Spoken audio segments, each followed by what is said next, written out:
కానీ సార్ ఇంత బిజీగా ఉంటారు. సినిమా పెద్ద స్టార్‌తో సినిమా చేస్తున్నారు. కానీ సోషల్ మీడియాతో కూడా మీరు టచ్‌లో ఉంటారు. అవును. దాదాపుగా ప్రతి కామెంట్ చదువుతుంటారు మీరు. చదువుతుంటారు. దాదాపుగా నెగటివిటీ ఎక్కువున్న ఫీల్డ్ అది సోషల్ మీడియా అనేది. నెగటివిటీ ఉంటుంది. మీరేమో దాంతో ఫైట్ చేస్తుంటారు. టచ్‌లో ఉంటారు. కొంతమంది బ్లాక్ చేసేస్తుంటారు. ఇప్పుడు ఆయన అడిగినప్పుడు అంటే బ్లాగ్ అంటే ఇంట్లో వాళ్ళని ట్యాగ్ చేస్తూ మరి లేడీస్‌ని బూతులు అలాంటి బ్లాగ్ అది చేస్తారు. కాదు ఎవరు ఆల్ ప్యాచినోనా సమ్‌వన్ చెప్పండి. మీ ఆల్ట్ అకౌంట్ ఏ ఆ!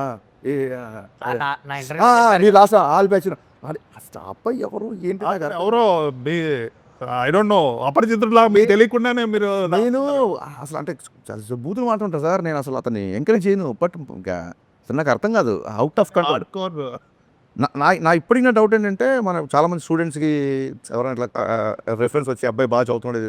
అలాగే నేను ఎప్పుడు ఏదో హెల్ప్ చేసి ఉంటానో అతను ఐడెంటిటీ రివీల్ చేయకుండా రివీల్ చేస్తే నాకు తెలిసిపోద్ది. డెఫినెట్‌గా తెలిసినవాడే ఉంటాడేమో అని నా ఫీలింగ్. ఎందుకంటే మనం చాలామందికి హెల్ప్ చేసిన అతను కోవిడ్‌లో కూడా చాలామందికి చేసాం కదా. అందులో ఎవరో ఒక అతను చాలా హార్డ్‌కోర్ కనుక చాలామంది సార్ హాస్పిటల్ నుంచి ఇలాగ రిలీజ్ అయిపోయాము. మాకు ఆక్సిజన్ వచ్చింది. ఆ బెడ్ వచ్చింది. ఇలాగ నాకు మెసేజ్ పెట్టిన వాళ్ళు చాలామంది ఉన్నారు.